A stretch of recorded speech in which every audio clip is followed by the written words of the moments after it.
If you have ever felt that your life is slipping away, that days blur into years while something essential within you remains unexpressed, you are not alone. If you sense you are capable of more than you are currently manifesting, that there exists a version of yourself you have not yet become, this feeling is more common than you imagine. Anyone trapped in patterns they cannot seem to break, who understands change is necessary but cannot translate understanding into action, who has spent years planning to transform their life someday, only to discover that someday never arrives.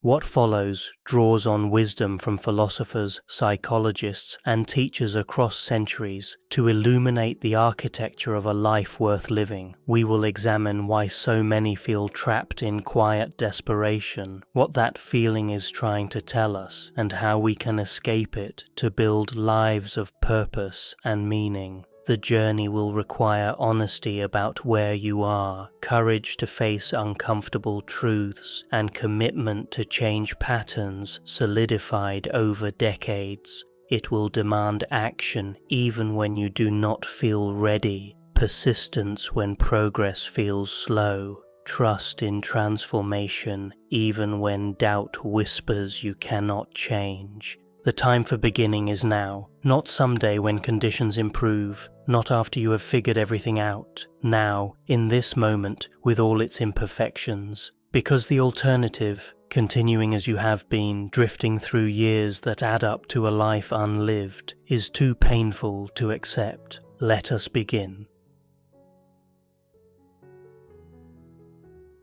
The weight of unlived lives. There exists a peculiar heaviness that settles upon the human soul, invisible yet undeniable. It arrives slowly, accumulating like dust on forgotten furniture. Henry David Thoreau named it when he observed that most people lead lives of quiet desperation, a statement that reverberates across time with uncomfortable accuracy. This desperation manifests not in screaming or violence, but in the subtle resignation visible in tired eyes during morning commutes, in automatic responses when asked if we're happy, in dreams we've learned to stop mentioning. What Thoreau identified was not merely unhappiness, but something deeper, the soul-crushing realization that we are living beneath our potential, that the person we might have become watches from some unreachable dimension as we settle for a diminished existence. The tragedy lies not in failure after attempting greatness, but in never attempting at all. Phillips Brooks captured this internal conflict when he described the sensation of feeling the thing they ought to be beating beneath the thing they are. This beating is the pulse of unrealized potential, the rhythm of a life unlived. Consider someone who has spent decades in a career that numbs rather than enlivens them.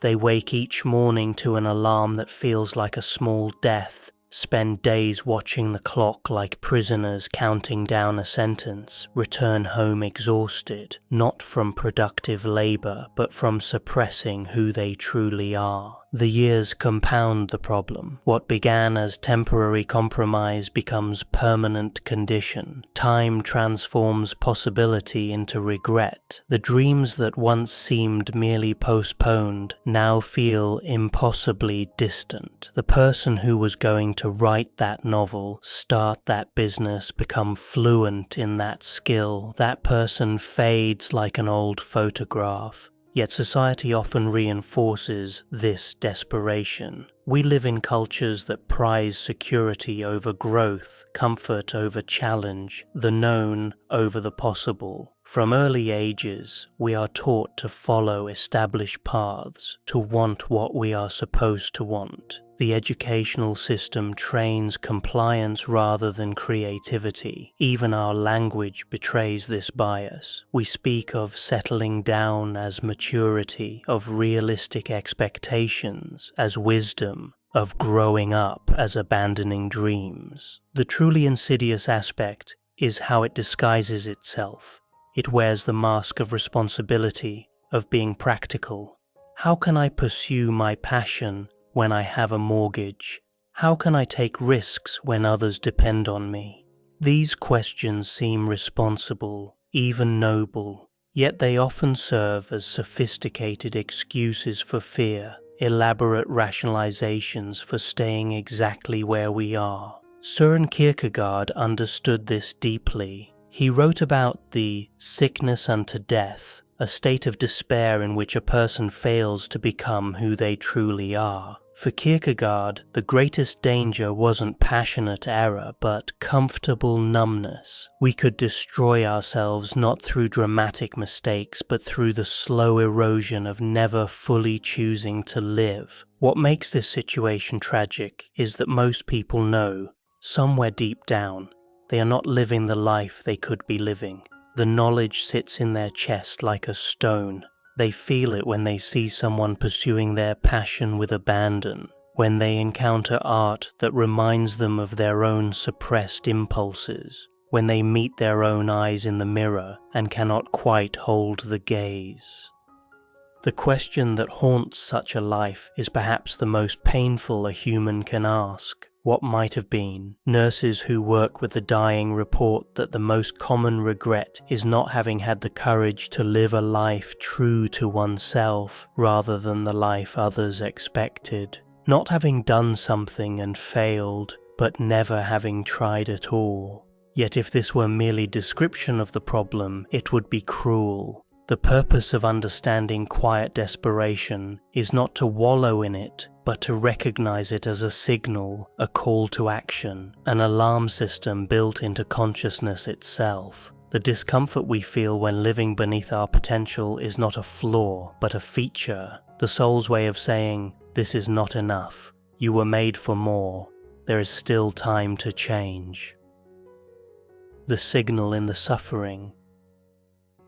Carl Jung understood that psychological suffering often serves a purpose. Where others saw symptoms to suppress, Jung recognized signals attempting to communicate essential truths. His revolutionary insight was that psychological disturbance, in the vast majority of cases, emerges not from chemical imbalance or random misfortune, but from an inadequate approach to living. The psyche generates discomfort when we stray too far from our authentic path, much as physical pain alerts us to bodily harm. Consider anxiety, that pervasive companion of modern existence. We typically frame it as an enemy to conquer, a malfunction to medicate into silence. Yet anxiety often emerges precisely when we are living in ways that contradict our deeper values and aspirations. The person who feels mounting dread each Sunday evening is not experiencing a neurological glitch.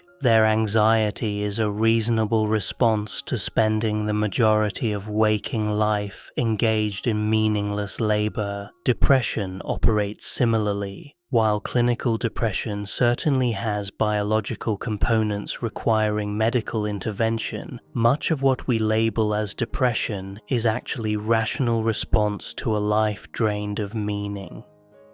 Viktor Frankl, who survived Nazi concentration camps and developed logotherapy, observed that the primary human motivation is the search for meaning. When people exist without purpose, without something they care deeply about working toward, depression is not pathological, but predictable. Jung's colleague Yolanda Jacobi elaborated on this when she wrote that neurotic suffering might compel a person to come to terms with the foundation of his being and with the world, and thereby to gain a better knowledge of his limits and possibilities. Suffering becomes not merely a problem, but potentially a teacher. The question shifts from, how do I make this pain stop, to, what is this pain trying to tell me? This prospective view gives psychological suffering positive meaning. Jung suggested that neurosis could act as a curative factor, a stimulus in personality development. The very discomfort that sends someone to therapy might be the catalyst that finally forces them to confront how they have been living. Think of psychological distress as similar to physical pain. When you place your hand on a hot stove, pain compels withdrawal. The pain is not the problem, the stove is. The pain is the solution, protecting you from harm. Similarly, when psychological pain arises in response to a life lived falsely, the pain itself is not primarily what needs addressing. The life needs addressing. Yet this is exactly what most people do not do. They seek relief from symptoms while maintaining the same patterns that produce those symptoms. They want to feel less anxious about a career they hate rather than considering whether to change careers. They want medication for depression rather than examining whether their life has sufficient meaning. They seek comfort within their prison rather than escape from it. Jung offered a stark warning about this approach. We may think there is a safe road, but that would be the road of death. Then nothing happens any longer. At any rate, not the right things. Anyone who takes the safe road is as good as dead. The safe road is the path of least resistance, the choice to avoid discomfort at all costs, the decision to numb rather than feel, to distract rather than confront. It appears safe because it avoids risk, but it is deathly because it avoids life itself. The alternative path, the one that leads through discomfort toward growth, requires extraordinary courage because it demands that we feel our feelings rather than flee from them. We live in an age of unprecedented comfort and unprecedented addiction. We have more ways to distract, numb, and escape ourselves than ever before. Streaming services offer infinite entertainment. Social media provides endless shallow connection. Substances promise relief from uncomfortable emotions. The menu of escapes grows longer every year. These escapes are not inherently evil. The problem arises when we use them not as occasional recreation but as primary strategy for dealing with life. When we reach for the phone every time we feel bored, pour a drink every time we feel stressed, binge watch shows every time we feel empty, we are choosing the safe road. We are medicating symptoms rather than addressing causes. The Stoic philosophers understood this dynamic 2,000 years ago. Epictetus taught that we should focus only on what lies within our control, and the primary thing within our control is our own response to circumstances. Marcus Aurelius recognized that the obstacle becomes the way, that the very challenges we wish to avoid are the means through which we develop character.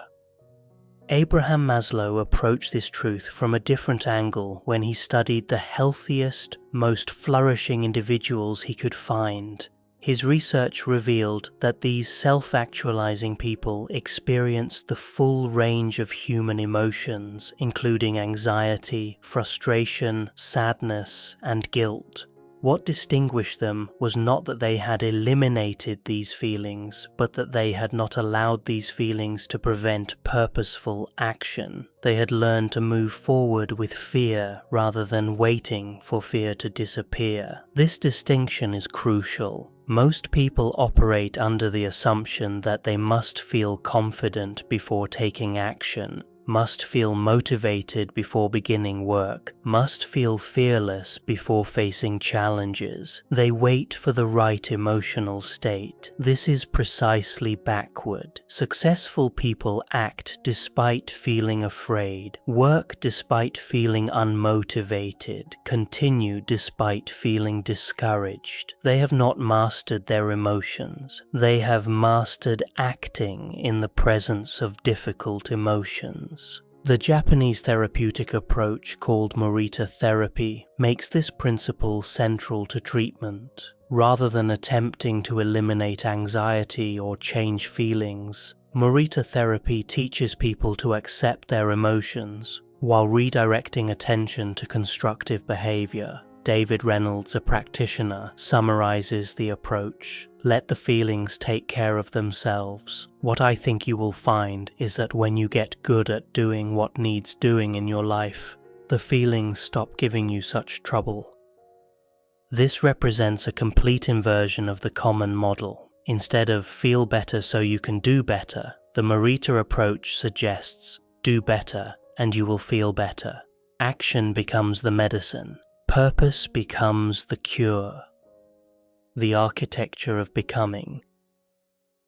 Abraham Maslow devoted his career to a radical question: what does psychological health look like? While most psychologists studied pathology, Maslow studied what goes right. He sought out the healthiest, most flourishing individuals and examined what distinguished them. His research led to one of psychology's most generative concepts: self-actualization. Maslow defined self-actualization as an ongoing actualization of potentials, capacities, and talents, as fulfillment of mission, as a fuller knowledge of and acceptance of the person's own intrinsic nature, as an unceasing trend toward unity.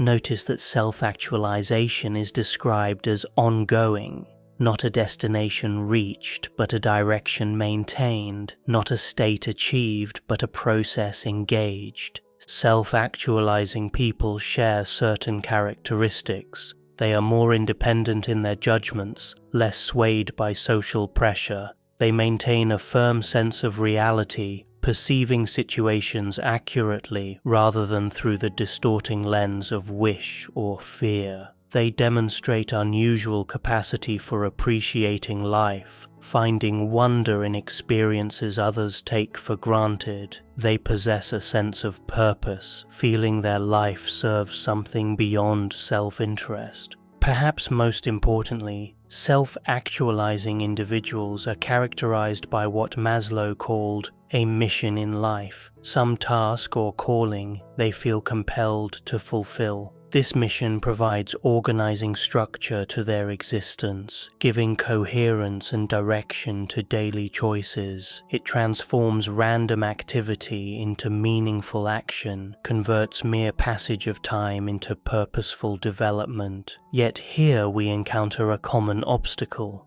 When confronted with the imperative to find purpose or discover calling, many people freeze. They become paralyzed by the weight of choosing correctly, convinced they must identify their one true passion before taking action. This waiting can extend for years while life continues its swift passage. This approach misunderstands the nature of passion and purpose. We think of passion as a pre-existing condition we must discover. In reality, passion more often follows competence. We become passionate about activities we get good at because competence brings enjoyment. Waiting to feel passionate before investing effort gets the sequence backward.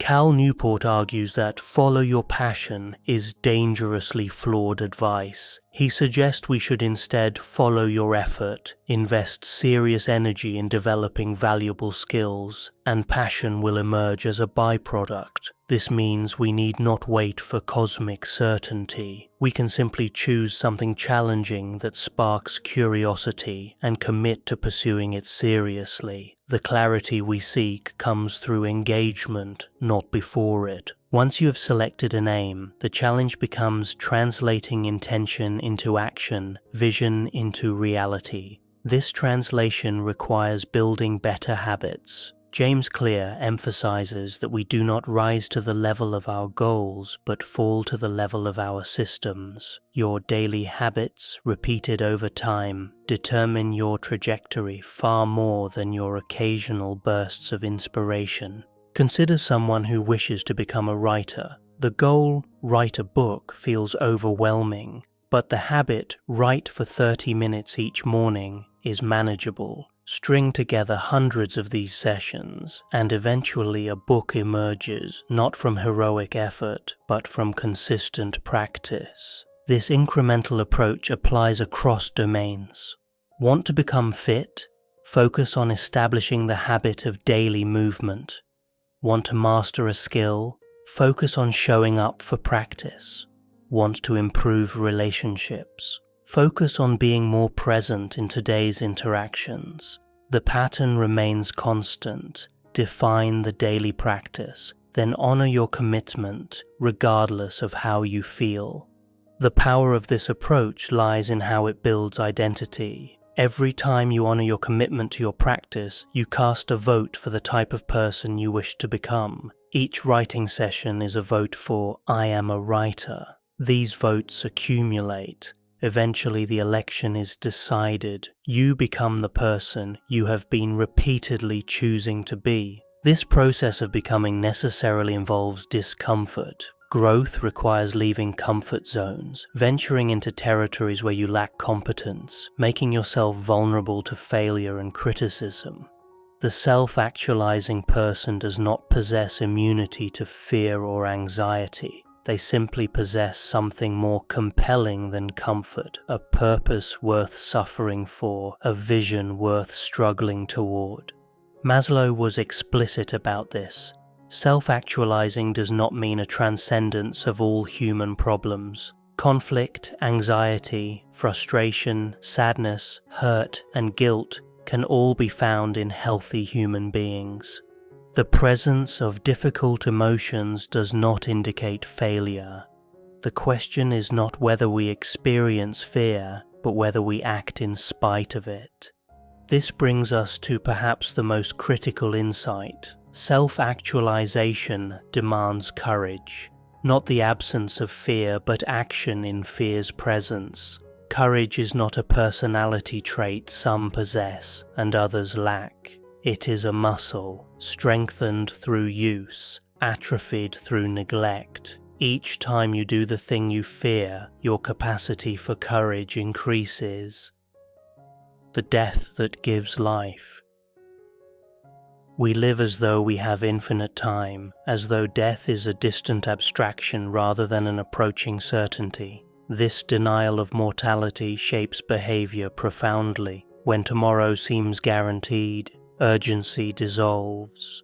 The project can wait, the apology can be delayed, the dream can be deferred. After all, there will be time later, always time later.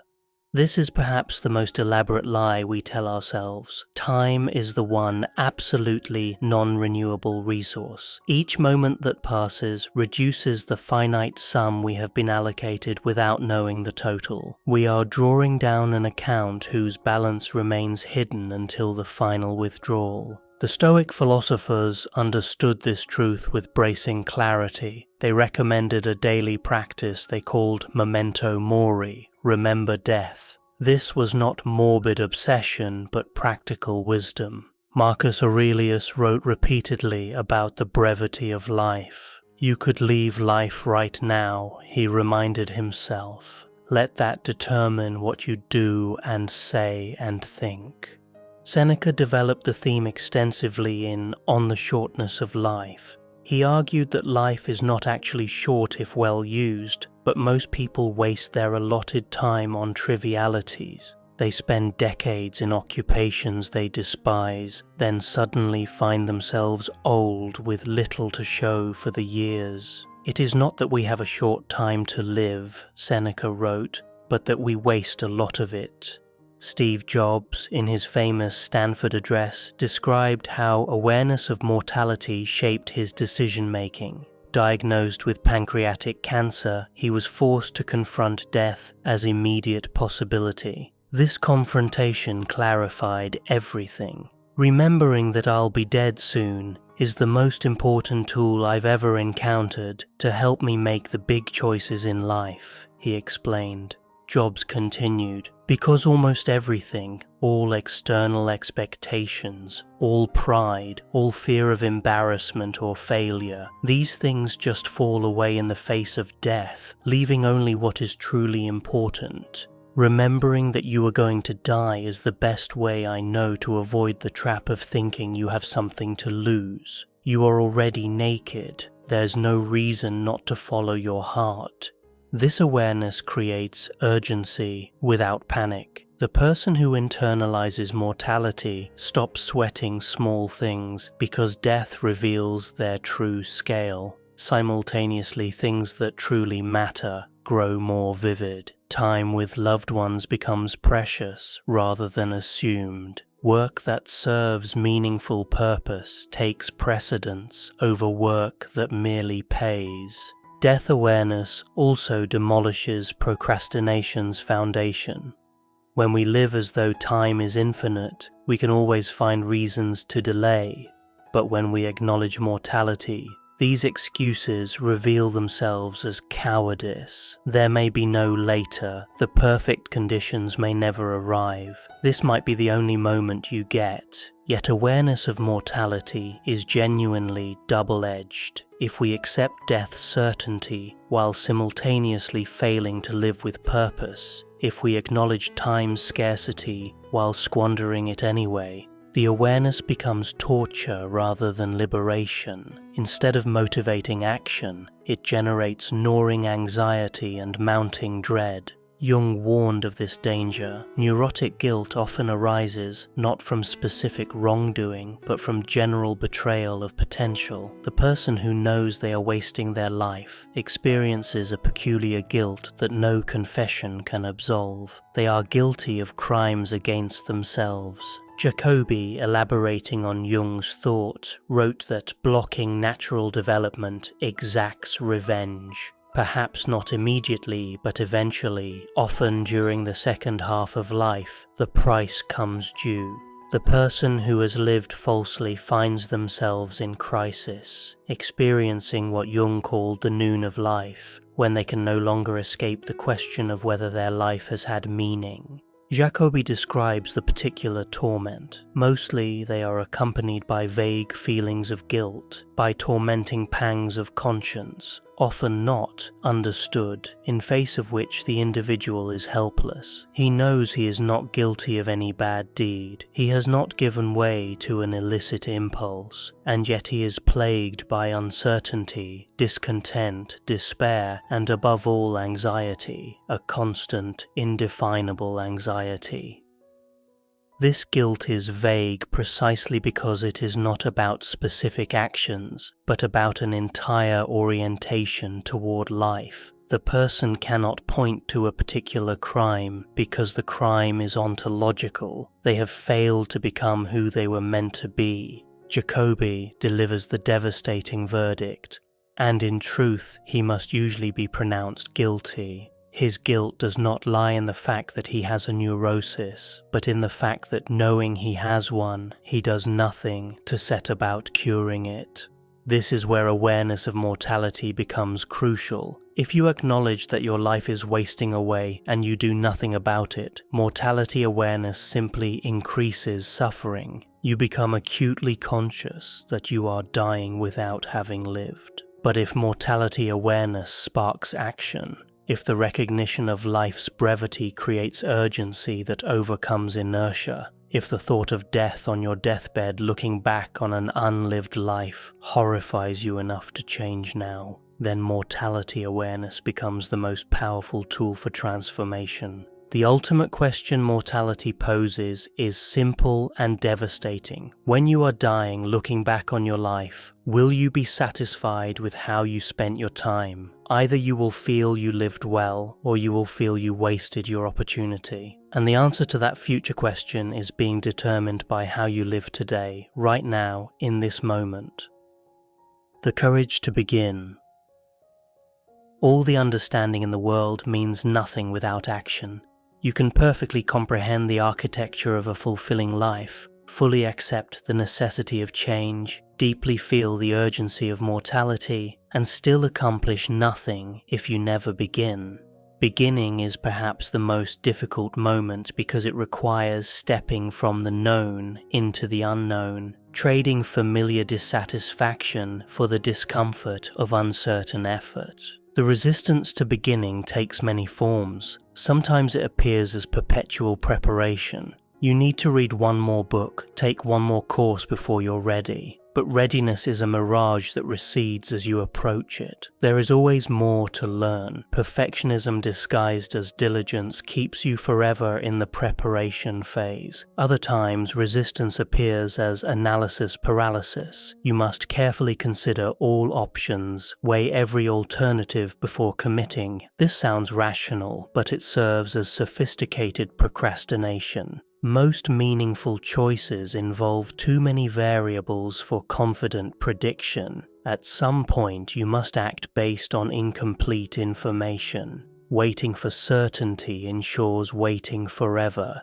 Resistance also manifests as the someday fantasy. Someday, when you have more time, more money, more clarity, then you'll begin. But someday is not a day of the week. Conditions rarely improve on their own. Meanwhile, the present moment continues slipping away while you wait for a better one. Fear drives much of this resistance. Fear of failure is obvious. If you never try, you can maintain the comforting fantasy that you could have succeeded. Actually trying and failing forces you to confront limitations. This potential blow to self-image feels intolerable, so you avoid it by avoiding action.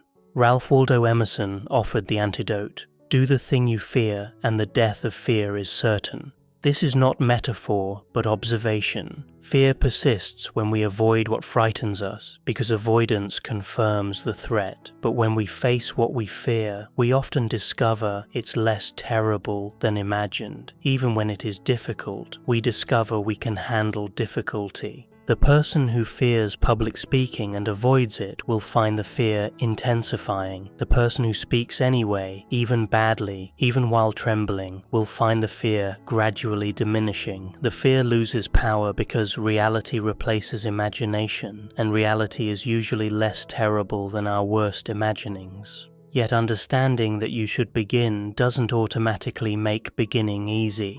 The moment of starting requires a particular kind of courage, not dramatic heroism, but simple willingness to take a single step despite all the voices saying, wait. This courage doesn't arrive fully formed. You begin, and then you feel slightly braver for having begun. The initial step can be remarkably small. The person who wants to write doesn't need to begin by writing a book. They can begin by writing a sentence. The person who wants to get fit doesn't need to begin with an intense workout. They can begin with a 5-minute walk. The size of the step matters far less than the fact of stepping. This micro-beginning strategy overcomes resistance by making the action so small that fear has nothing substantial to oppose. But here's what makes this powerful. Beginning changes everything. Once you've written one sentence, writing a second becomes easier. The hardest part of any journey is the transition from stationary to moving. Once you're moving, continuing requires less effort than starting required. Moreover, beginning creates momentum.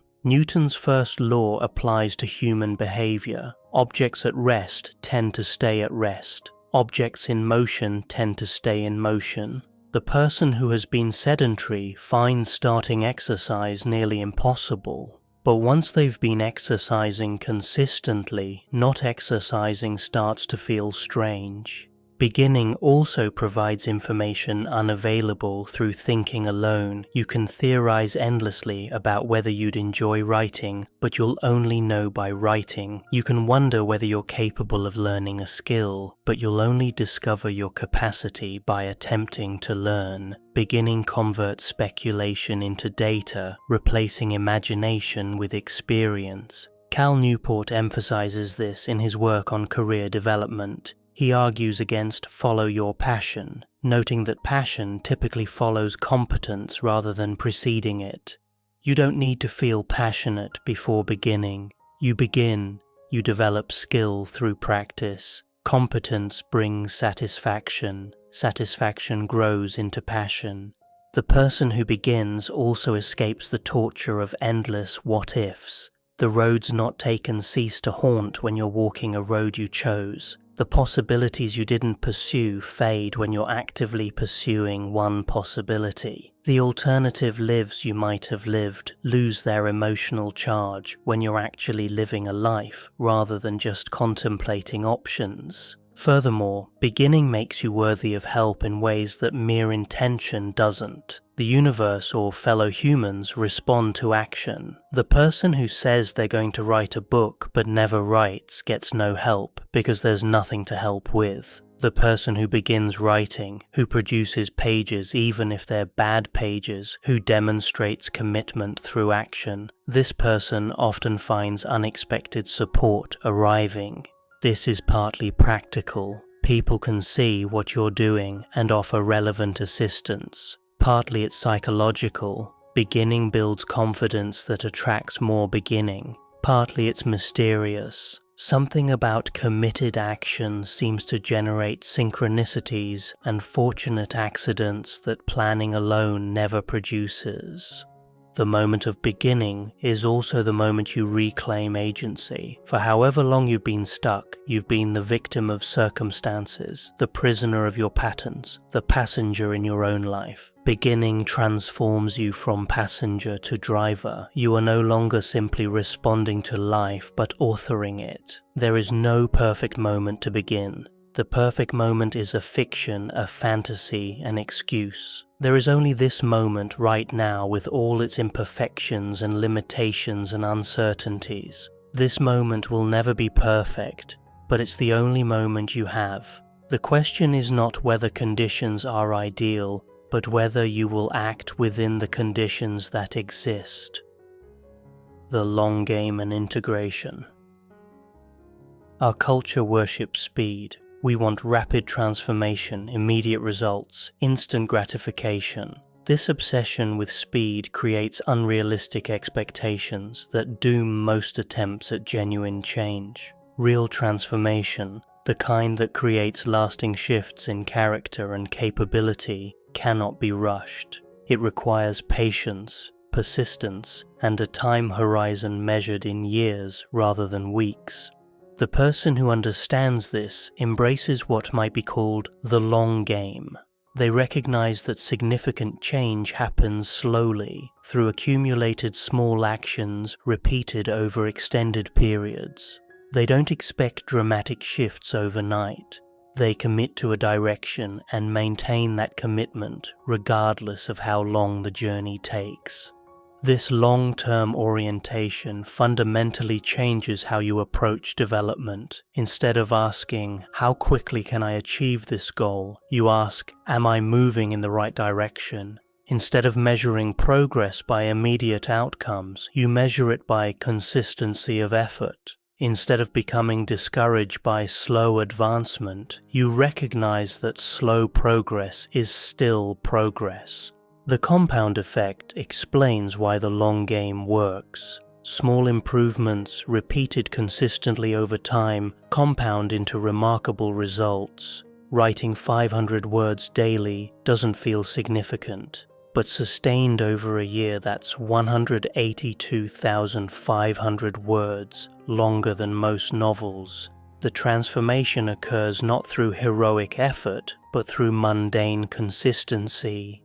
This understanding protects against two common failure modes. The first is attempting too much too fast. The person who has been sedentary for years decides to work out 2 hours daily.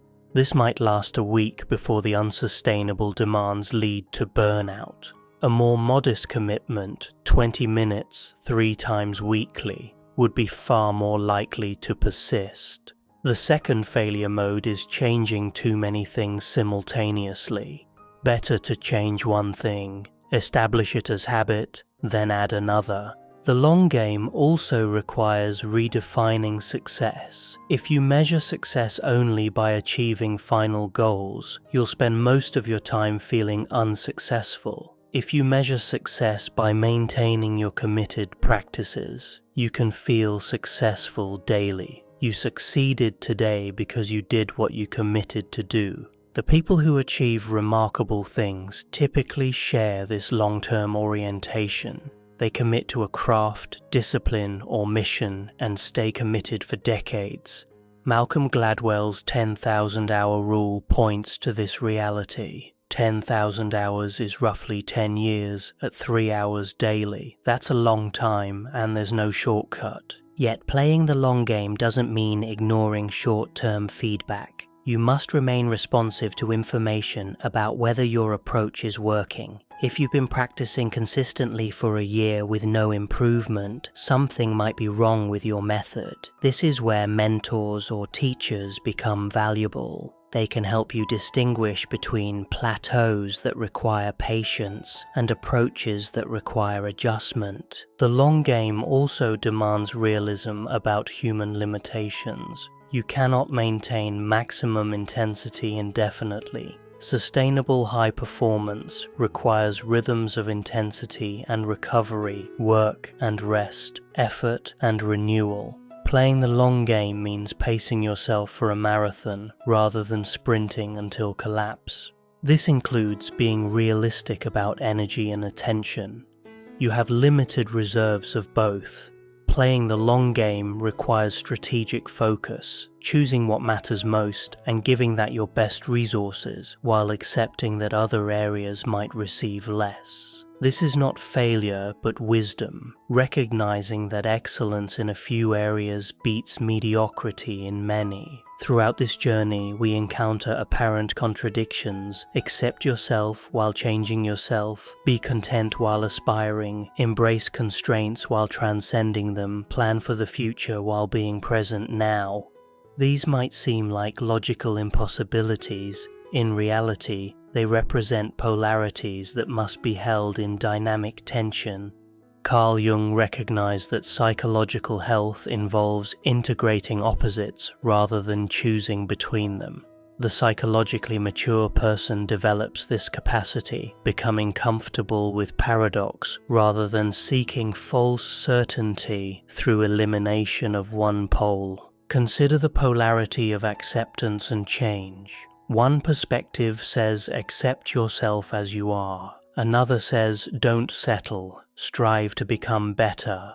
Both contain truth. Both, taken to extreme while excluding the other, create problems. Pure acceptance without aspiration leads to stagnation. Pure aspiration without acceptance leads to chronic dissatisfaction. The integration honors both. I fully accept myself as I am right now, while simultaneously committing to growth because I value my potential. The acceptance provides stable ground from which change becomes possible. The aspiration provides direction and energy for transformation. Neither cancels the other, they work together synergistically. Similarly with effort and ease, some days the work flows beautifully and hours vanish in absorption. Other days every word feels forced and the work requires pure discipline.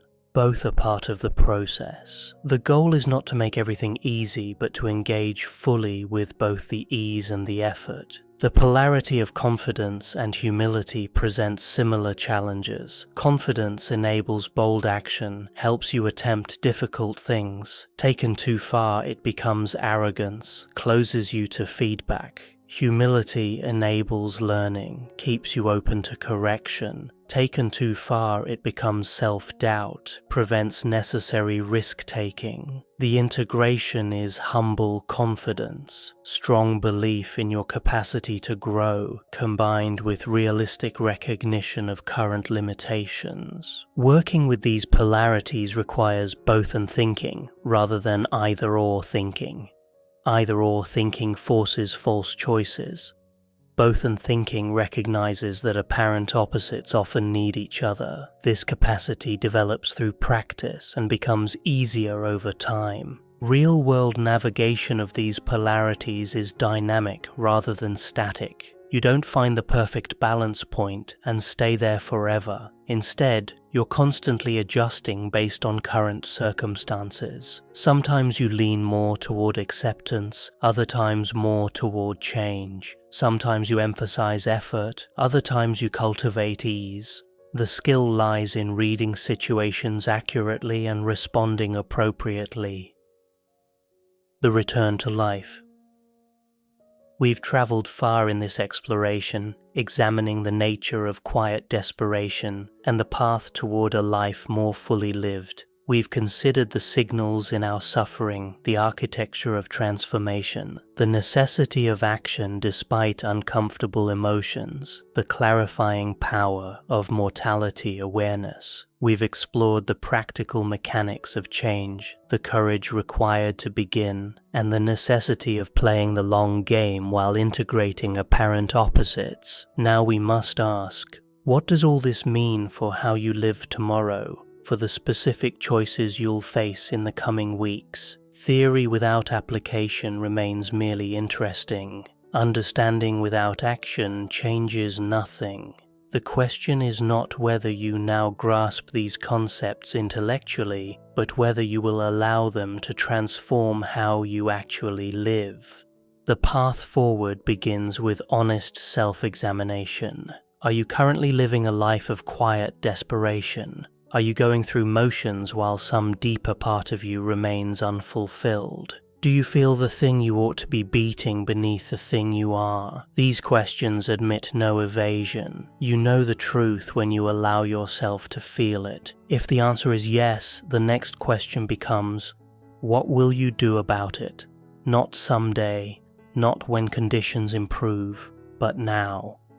What single change could you make that would begin moving you in a better direction? What one practice could you commit to that would start building different patterns? What first small step could you take tomorrow? Notice that the question is not, what massive overhaul should you undertake? That approach leads to overwhelm and inaction. The question is about one change, one practice, one step, something specific and manageable. Something you could actually do consistently rather than something impressive you'll attempt once and abandon. This initial commitment should connect to something you actually care about, not something you think you should care about. Your motivation must be authentic rather than borrowed from external expectations.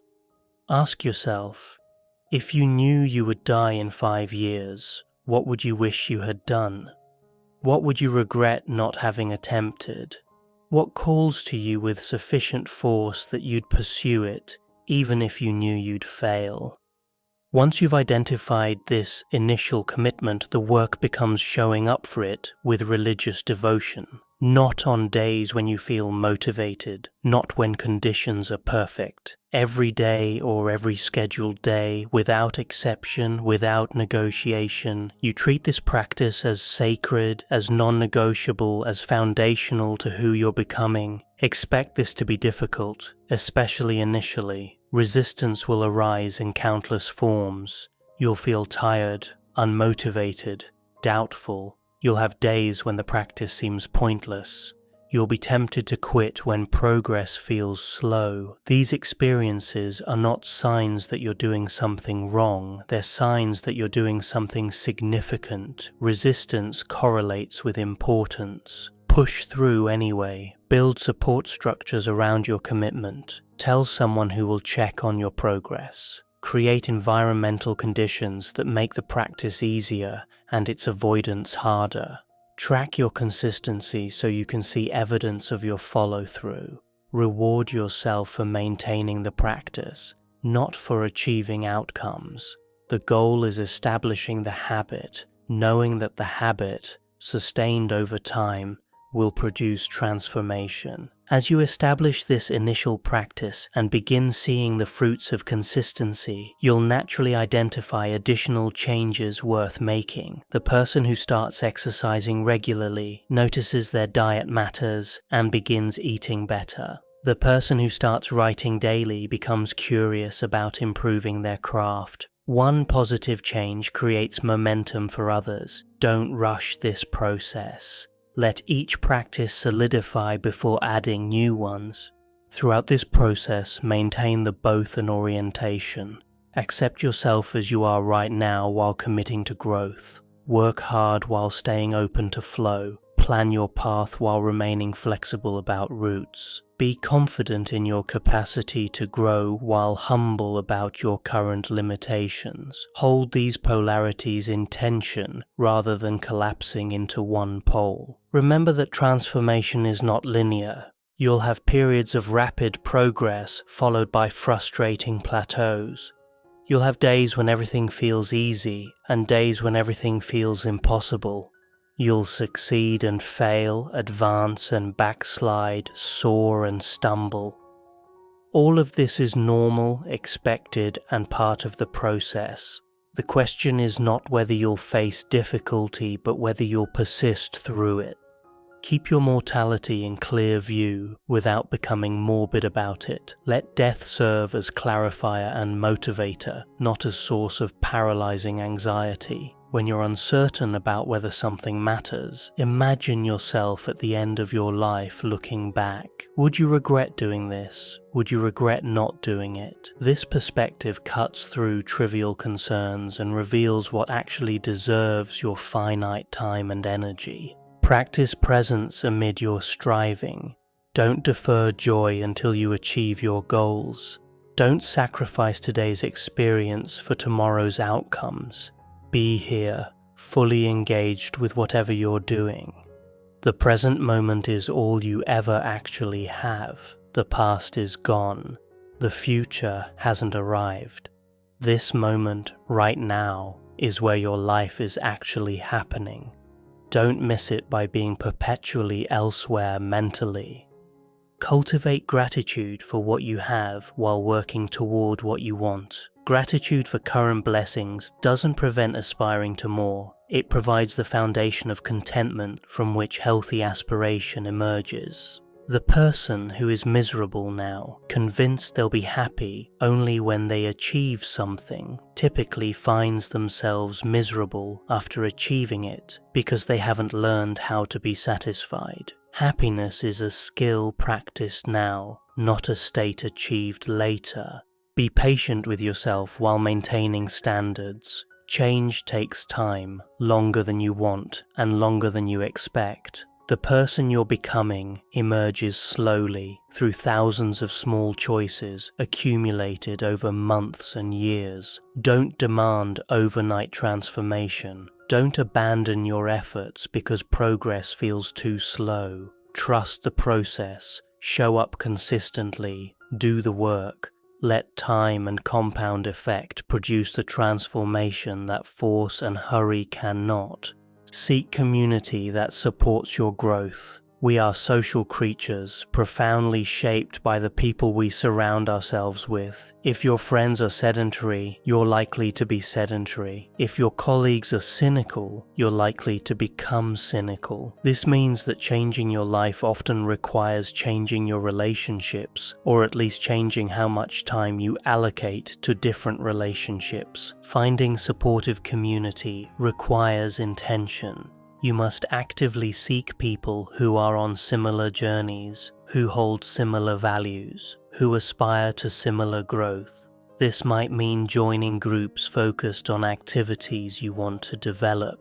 It might mean engaging with online communities built around shared interests. The community that genuinely supports transformation normalizes the behavior you're trying to adopt, provides accountability, offers honest feedback, and celebrates progress while maintaining standards. Yet even the most supportive community cannot do the work for you. They can encourage, challenge, and inspire, but they cannot write your pages, complete your workouts, have your difficult conversations, or make your choices. Community augments personal agency but cannot replace it. After all the support has been offered, you still must face yourself in the quiet moments. You must keep your promises to yourself when no one is watching.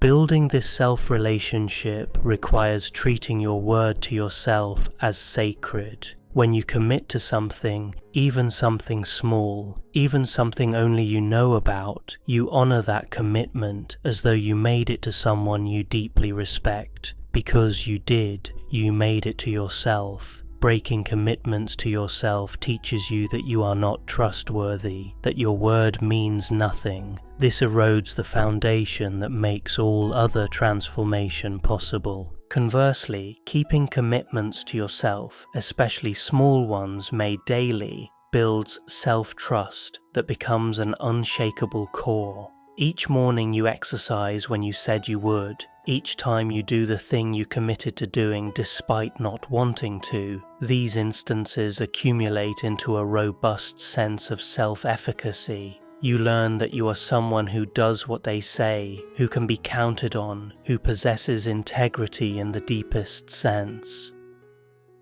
The call forward. We arrive at the end of this exploration, but you arrive at a beginning. The question you face is perhaps the most important question any human confronts. How will you spend your one precious life? Will you continue in patterns that create quiet desperation, going through motions while something essential within you remains unfulfilled? Or will you find the courage to change, to become who you're capable of becoming, to live in a manner that honors your potential and values? This question admits no postponement. Every day you delay is a day lost, a day you'll never recover, a day subtracted from your finite total. The time to change is not someday, it's now, it's today, it's this moment. Before you close this essay and return to routines that may or may not serve the life you want to live, what you do next matters more than what you've read here. Understanding without action is merely entertainment, interesting but inconsequential. The path forward will not be easy. If it were easy, everyone would walk it, and quiet desperation would not be the common condition Thoreau observed. The path involves discomfort, uncertainty, fear, failure, struggle, and persistent effort over long periods with no guarantee of success. It requires developing capacities you may not currently possess, changing patterns solidified over years or decades, becoming someone different from who you've been. This is genuinely difficult, and anyone who suggests otherwise is lying or hasn't actually walked the path. Yet the difficulty pales in comparison to the alternative. The pain of transformation is acute but temporary and purposeful. The pain of remaining stuck is chronic, permanent, and pointless. Would you rather struggle while growing or suffer while stagnating? Would you rather face the challenges of pursuing what matters, or endure the regret of having never tried? Would you rather risk failing at something important, or guarantee that you'll never achieve anything significant? The choice is not between difficulty and ease, but between meaningful difficulty and meaningless suffering. Consider what's at stake. You get one life, one shot at this existence, one opportunity to discover what you're capable of and what joy, meaning, and growth are available to you. You did not ask to be born, but here you are, gifted with consciousness and agency, capable of making choices that shape who you become. This is simultaneously burden and blessing, responsibility and opportunity. You can waste this gift, spend it on trivialities and distractions, arrive at death having never truly lived, or you can honor it, invest it in becoming and doing something meaningful, arrive at death, able to say you gave it your best effort. The person on their deathbed does not regret the times they failed after trying. They regret the things they never attempted, the risks they didn't take, the person they might have become but didn't. They regret the safe road, the comfortable choices, the surrender to fear and doubt. They regret not the life they lived, but the life they failed to live. Not their mistakes, but their hesitations. Not their struggles, but their avoidances. These regrets are the price of quiet desperation carried to its natural conclusion. A life unlived, potential unrealized, a self betrayed. You can avoid this fate, but only through choice and action, only by accepting that change is necessary, that you're capable of change, that the change must begin now, only by selecting something worth pursuing and committing to pursue it with consistency and dedication, only by acting despite fear, despite doubt, despite the voice that says you can't or shouldn't or it's too late, only by treating your commitments to yourself as sacred, by keeping your word even when it's difficult, by showing up for your practices and your growth, regardless of how you feel in any given moment. The transformation we've explored, from quiet desperation to full engagement with life, from stagnation to growth, from mere existence to meaningful living, is available to you. Not easily, not quickly, not without cost, but genuinely available. People make this journey every day. People in circumstances worse than yours, with less advantage, with more obstacles. They find the courage to begin and the persistence to continue. They become living proof that change is possible, that lives can transform, that it's never too late while breath remains. You can be one of these people. You can decide right now that your life will change, that you will no longer accept quiet desperation as your condition, that you will honor your potential rather than betraying it, that you will become who you're capable of becoming, that you will live rather than merely exist. This decision, made genuinely and backed by committed action, changes everything. The question is, will you make this decision? Will you take the first step tomorrow? Will you begin the practice you know would move you forward? Will you face the fear you know you must face? Will you do the thing you've been avoiding? Will you start becoming the person you know you could be? The answer to these questions will determine the shape of your life. Choose wisely, choose courageously, choose now. The life you save will be your own.